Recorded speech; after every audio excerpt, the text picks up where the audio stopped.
श्री शिवाय नमस्तुभ्यम।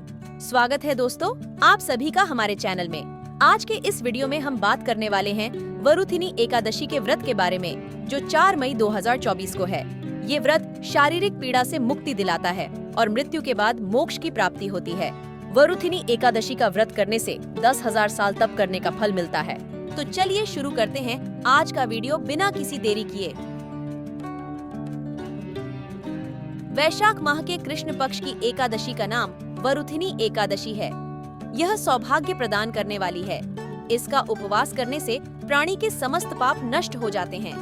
वरुथिनी एकादशी के प्रभाव से ही राजा मांधाता को स्वर्ग की प्राप्ति हुई थी।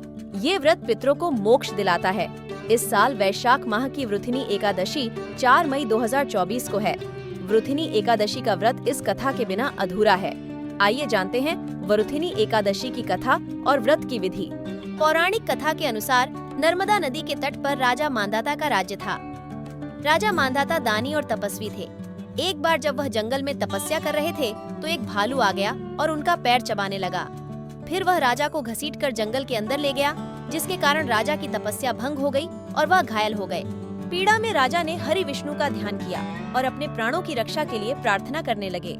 भगवान विष्णु ने राजा की पुकार सुन ली और उन्होंने अपने चक्र से भालू को मार दिया। भालू के वार से घायल राजा को काफी दिन कई कष्टों का सामना करना पड़ा। उन्होंने भगवान विष्णु से शारीरिक और मानसिक पीड़ा को दूर करने का जब उपाय पूछा, तब भगवान विष्णु ने कहा कि तुम्हारे पुराने कर्मों का फल तुम भुगत रहे हो। ऐसे में तुम मथुरा जाकर वैशाख माह के कृष्ण पक्ष की वरुथिनी एकादशी का व्रत रखो और साथ ही मेरे वराह अवतार की पूजा करो।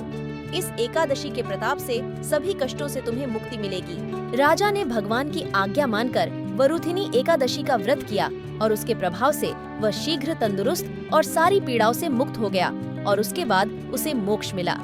तभी से वरुथिनी एकादशी का व्रत किया जाने लगा। इस व्रत से प्राणी इहलोक और परलोक दोनों में सुख पाते हैं और अंत में स्वर्ग के भागी बनते हैं। अब जानते हैं वरुथिनी एकादशी के दिन क्या करें और कौन सी गलतियां करने से बचे। इस दिन ब्रह्म मुहूर्त में उठकर स्नान करना चाहिए। पवित्र कपड़े पहने और भगवान विष्णु के सामने व्रत रखने का संकल्प लें। मांस, मछली, प्याज, लहसुन, अंडे और शराब आदि तामसिक चीजों का सेवन न करें। इसके अलावा भक्तों को अनाज और फलियां खाने से बचना चाहिए।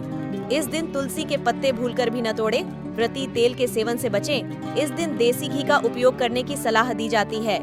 भक्त अपने बाल दशमी तिथि के दिन धोएं, न कि एकादशी व्रत के दिन। भक्तों को एकादशी व्रत के दिन श्रीमद् भागवतम या श्रीमद् भागवत गीता का पाठ करना चाहिए और भगवान विष्णु के मंत्रों का जाप करना चाहिए। व्रत के दौरान भक्तों को सोने, दूसरों को गाली देने और असत्य बोलने से बचना चाहिए। व्रत का समापन द्वादशी तिथि को निर्धारित पारण समय के अनुसार करना चाहिए और दूसरों की मदद करना, किसी को दुख न पहुंचाना, जरूरतमंद की सहायता करना, इन चीजों से भी भगवान प्रसन्न होते हैं और अपनी कृपा हम सब पे बनाए रखते हैं। हम आशा करते हैं दोस्तों आज का हमारा वीडियो आपको फायदेमंद लगा होगा और ऐसे और वीडियोस के लिए हमारे चैनल को सब्सक्राइब कीजिए और ज्यादा से ज्यादा अपने मित्र परिवारों में शेयर कीजिए। श्री शिवाय नमस्तुभ्यम।